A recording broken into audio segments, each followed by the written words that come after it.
When you think of a country, what's the first thing that comes to mind? Is it a flag, a famous landmark, maybe a leader? A nation is all of those things, but it's also so much more. So today, we're going to do something cool. We're going to dissect the very building blocks of a nation. Kind of look at its skeleton, its heart, and its engines. All right, so here's our game plan. We'll start with a nation's identity card. Then we'll look at the lay of the land, the power and the people, and finally, the engines that make it all run. And to make this real, we're going to use India and its neighbors as our main example. Okay, first up, a nation's identity card. We're talking about all the symbols that give a country its unique face on the world stage. So, let's start with a question for you. How does a nation even introduce itself to the world? Before you know anything else about it, not its politics, not its economy, not its culture, how do you first recognize it? A lot of the time, that first intro is purely visual, right? It's the flag. It's an instant, powerful symbol of identity. And here we have two really different examples. You've got China's flag with its iconic red and gold stars, and then you have Nepal's flag, which is super unique. It's actually the only national flag in the world that isn't a rectangle or a square. But these symbols, they go way deeper. They dig right into a nation's story. I mean, it's no coincidence that both India and Bangladesh claim the majestic Bengal tiger. That reflects a shared natural heritage. Then you have Pakistan's Markhor, this rugged mountain goat, which totally speaks to its wild, high-altitude terrain. And Nepal's choice of the cow? Well, that highlights some really deep-seated cultural and religious values. And it doesn't stop there. Think about the national bird. Each one tells a story. You've got India's vibrant peacock, the powerful bald eagle for the USA, or New Zealand's totally unique kiwi. See, these aren't just birds. They're like feathered ambassadors for the natural spirit of their homelands. All right, let's shift gears. We're moving on to our next section to see how a nation's physical geography, its bones and tissues if you will, really shapes its character. Wow, okay, this table really gives you a sense of the staggering diversity you can find right next door to each other. I mean, you've got Nepal, home to the world's highest peak, Mount Everest. Pakistan's highest is Tirachmir.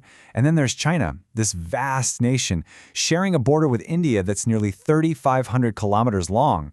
Its longest river, the Yangtze, is a giant on the continent. This is the physical stage where all the national stories play out. But of course, geography is so much more than just numbers on a chart. It's the physical reality, right?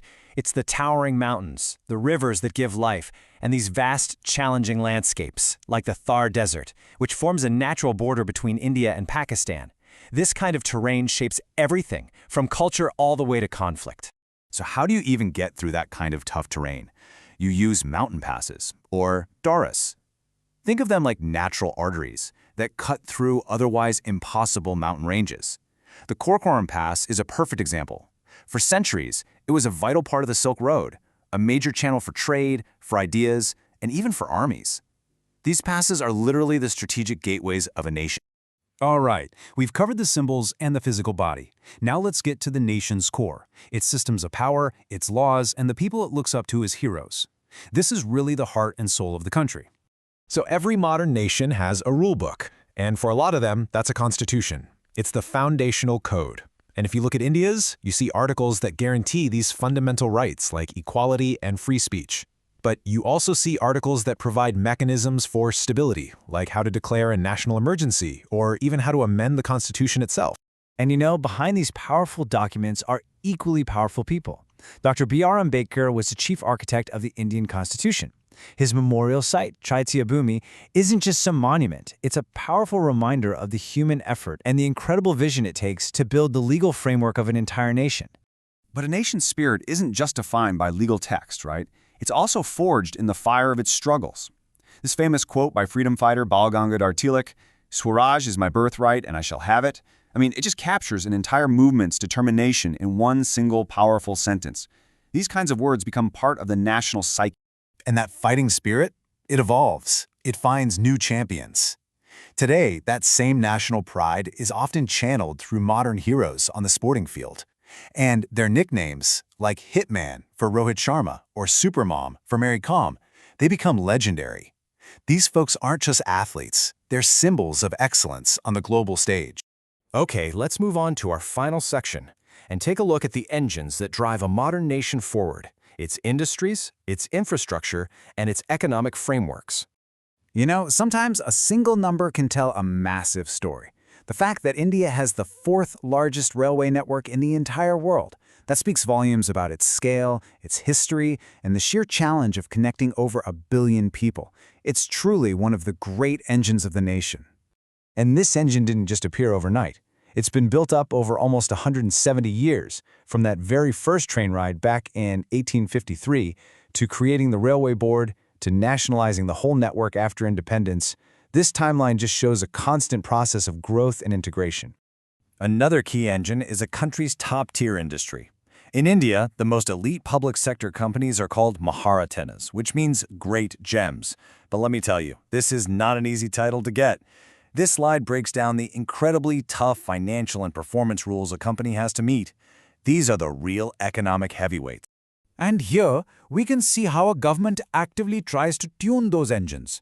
These schemes are all targeted interventions. So, Jan Dhan Yojana is all about connecting everyone to the banking system. Make in India is about boosting domestic industry. And Mission Indradhanush focuses on public health. See how each one is designed to strengthen a different part of the national body? So at the end of the day, none of these pieces exist in a vacuum. The geography shapes the economy. The people and their heroes define the identity. The economic engines fund the government. It's all interconnected, you know?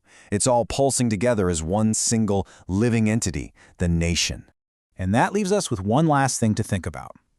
We've kind of taken apart this complex machine to see how it works. So now I want you to apply that same thinking to your own country. What are the symbols, the landscapes, the heroes, and the engines that truly define the nation that you call home?